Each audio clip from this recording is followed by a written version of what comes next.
Hello दोस्तों, आज हम बात करेंगे अक्यूट पैनक्रियाटाइटिस के कॉम्प्लिकेशंस के बारे में। अक्यूट पैनक्रियाटाइटिस यानी पैनक्रियाज में सूजन, पैनक्रियाज को हिंदी में अग्न्याशय बोलते हैं। आई एम नॉट श्योर कितने लोग इसको इस नाम से जानते हैं, लेकिन पैनक्रियाज बेसिकली एक ग्रंथि होती है जो डायबिटीज़ के लिए जो ज़रूरी हार्मोन है इंसुलिन वो बनाती है, और इसके अलावा अमाइलेज, लाइपेज, बहुत सारे एंजाइम जो डाइजेशन में ज़रूरी होती है वो बनाती है। कभी कभार इसमें सूजन हो जाती है जो कि बहुत डेंजरस है, जानलेवा भी हो सकती है। आज इसके कॉम्प्लिकेशंस पर बात करेंगे और लास्ट में हम उसके मैनेजमेंट पर भी बात करेंगे ताकि एक ओवरऑल अंडरस्टैंडिंग डेवलप हो पाए और आप इसे लाइटली ना लें क्योंकि एक सीरियस बीमारी है। टॉपिक पर जाने से पहले जो लोग हमारे चैनल पर नए हैं उन्हें रिक्वेस्ट करूँगा कि चैनल को सब्सक्राइब करें, वीडियोज़ को लाइक करें, शेयर करें, फॉलो करें, कमेंट करें, पूरा देखें। आज का टॉपिक बहुत ही इंपॉर्टेंट और यूजफुल है, इसलिए पूरा एंड तक देखिएगा। चलिए शुरू करते हैं इंपॉर्टेंट वीडियो।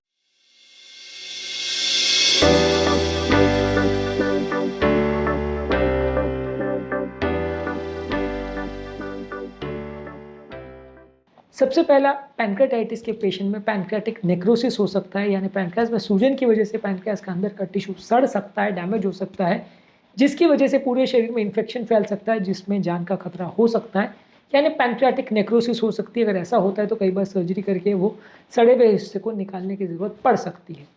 इसके अलावा होता है पैनक्रियाटिक सूडोसिस्ट, जिसमें बेसिकली एक फ्लूइड फिल थैली या सैक पेट में बन जाता है। अलग अलग पेट की जगहों में एक थैली जैसी बन जाती है जिसमें पानी भरा हुआ होता है और कई बार ये इन्फेक्टेड हो जाता है, जिसकी वजह से लोगों को पेट में काफ़ी ज़्यादा दर्द और कॉम्प्लिकेशंस हो सकते हैं। इसके अलावा पैनक्रियाटाइटिस वाले पेशेंट में कई बार पेट में इन्फेक्शन हो सकता है। अगर पैनक्रियाज में इन्फेक्शन है तो वो पूरे शरीर में फैल सकता है, जिसकी वजह से लोगों को इन्फेक्शन का प्रॉब्लम हो सकता है। इन्फेक्शन पूरे शरीर में फैल जाए तो सेप्सिस हो सकता है जो कि जानलेवा हो सकता है। इसके अलावा एक सिस्टमिक इन्फ्लेमेटरी रिस्पॉन्स सिस्टम यानी SIRS डेवलप हो सकता है। इसमें बेसिकली अगर पैनक्रियाज में सूजन है तो वो इन्फ्लेमेशन या सूजन पूरे शरीर में फैल सकती है, जिसकी वजह से मल्टीपल ऑर्गन फेल हो सकते हैं और व्यक्ति की जान जा सकती है। पैनक्रियाटाइटिस में जो लोगों की जान जाती है ज़्यादातर वो सिस्टमिक इन्फ्लेमेटरी रिस्पॉन्स सिंड्रोम यानी SIRS की वजह से जाती है। इसके अलावा एक रेस्पिरेटरी प्रॉब्लम यानी ARDS यानी अक्यूट रेस्पिरेटरी डिस्ट्रेस सिंड्रोम भी डेवलप हो सकता है, जिसमें लंग्स के अंदर पानी भर जाता है और लंग्स पूरी तरह से फेल हो जाता है, जिसकी वजह से सांस लेना भी मुश्किल हो जाता है। कई बार वेंटिलेटर पर रखने की आवश्यकता भी हो सकती है, तो ये डेंजरस कंडीशन है। ARDS काफ़ी हद तक पैनक्रियाटाइटिस के लिए बड़ा डेंजर सिचुएशन होता है, जानलेवा भी हो सकता है। इसके अलावा सीवियर पैनक्रियाटाइटिस में कुछ लोगों को किडनी का डैमेज हो सकता है यानी एक्यूट किडनी फेलियर हो सकता है, जिसमें डायलिसिस की जरूरत भी पड़ सकती है।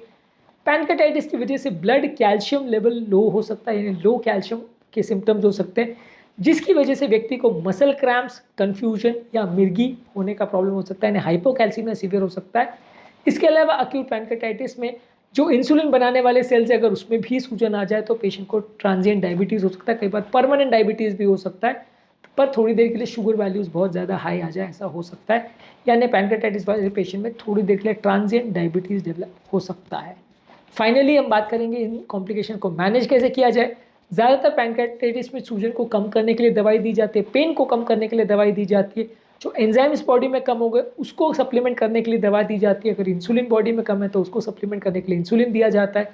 पेशेंट को हॉस्पिटल में एडमिट किया जाता है, पेशेंट का खाना पीना कुछ दिनों के लिए बंद किया जाता है, साथ में उसको सलाइन वगैरह दिया जाता है, कंटिन्यूस मॉनिटरिंग की जाती है जब तक पेशेंट की कंडीशन ठीक नहीं हो जाए और खासकर उसके एंजाइम लेवल्स नॉर्मल ना आना चालू हो जाए। इसके अलावा कई बार कुछ सर्जिकल इंटरवेंशन करके अगर पैनक्रियाज के रास्ते में कोई पथरी है, कोई रुकावट है तो या कोई नेक्रोटिक टिश्यू है उसको निकाला जाता है। इसके अलावा दोबारा पैनक्रियाटाइटिस ना हो इसके लिए पेशेंट का अल्कोहल बंद कराया जाता है, स्मोकिंग बंद कराई जाती है, पथरी अगर है तो उसका मैनेजमेंट किया जाता है। कुछ पेशेंट्स की डाइट को भी चेंज किया जाता है क्योंकि पैनक्रियाटाइटिस की वजह से कई बार डाइजेस्टिव एंजाइम्स में कॉम्प्रोमाइज़ होता है, जिसकी वजह से डाइजेशन कॉम्प्रोमाइज़ होता है, लोगों का न्यूट्रिशन कॉम्प्रोमाइज़ होता है, तो कुछ लोग को न्यूट्रिशनल सपोर्ट भी देने की ज़रूरत पड़ती है और लॉन्ग टर्म इनका मैनेजमेंट सपोर्ट करना पड़ता है। कई बार अगर पेशेंट को ज़्यादा प्रॉब्लम्स है तो फ्रीक्वेंट चेकअप्स करते रहना पड़ता है ताकि दोबारा प्रॉब्लम हो तो नहीं रही है, प्रॉब्लम से रिलेटेड लोगों को कोई और इश्यूज़ तो नहीं हो रहे, ये सारी चीज़ों को मॉनिटर करना पड़ता है। आज के टॉपिक में हमने बात करी अक्यूट पैनक्रियाटाइटिस, इसके संबंधित कॉम्प्लिकेशंस के बारे में, कॉम्प्लिकेशंस के मैनेजमेंट पर भी हमने बात करी शॉर्ट में।